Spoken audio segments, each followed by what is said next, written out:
We're going to change gears. We're going to go into something that's completely different, a different way of looking at a margarita. And again, it's kind of a seasonal thing. This is really great for holidays. So the first thing that we're doing is to take agave syrup. And this is the one that we use. I like this, the blue agave, the organic brand. It's got the best flavor. So what is agave syrup derived from? It's from the agave, the same plant that is used to distill into tequila. There's a way that you can extract the sweetness of it in the same way that people would extract, say, corn syrup from corn. And you end up with this agave syrup, which has got this really rich flavor. And we have heated that up with a little chopped ginger. And we're making a ginger syrup basically here. And I'm going to strain out the ginger from that so that we can use a little bit of it in our drink. I'm going to reinforce the flavor of the ginger in this by muddling a piece of ginger. Actually, I'm going to throw a couple of them because they're small on this end here.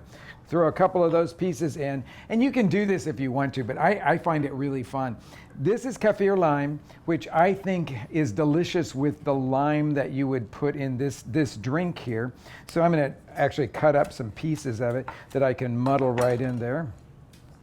What does kaffir refer to?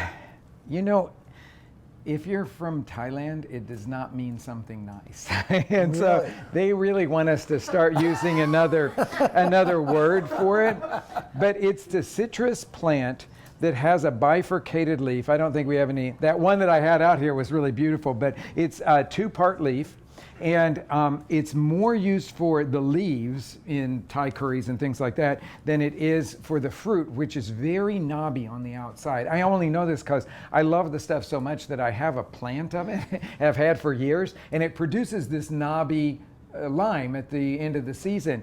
And it has almost no juice in it, but you can use the rind of it, and it's really delicious rind. So I'm going to use this muddler to crush the ginger together with that kaffir lime, just enough to release the seasonings in here. And then we're going to put in a very small amount. It's about 1/4 ounce of this agave syrup there. We're going to go for our Blanco tequila. Again, the 1.5 ounces. And now I'm going to add 1/2 ounce of the orange liqueur. Again, I'm using the Cointreau here. You could get by with using any of the light orange liqueurs like triple sec, though you might want to look and see what the alcohol content of it is, not because you're looking to make a really super boozy drink, but because what happens with when you lower the alcohol in some of those triple secs is that you also lower the flavor. They don't have very much flavor. So about 1/2 ounce of fresh lime juice there.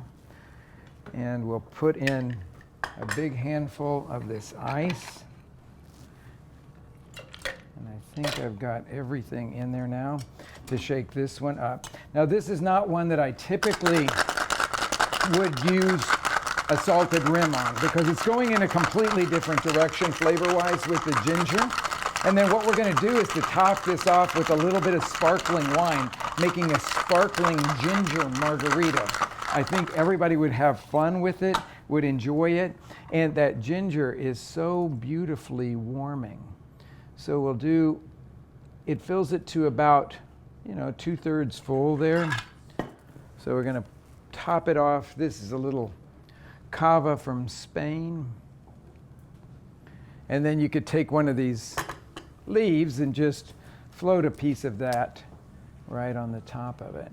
And you've got sparkling ginger. That's the perfect margarita for the more casual than usual Friday. I love it. I love it.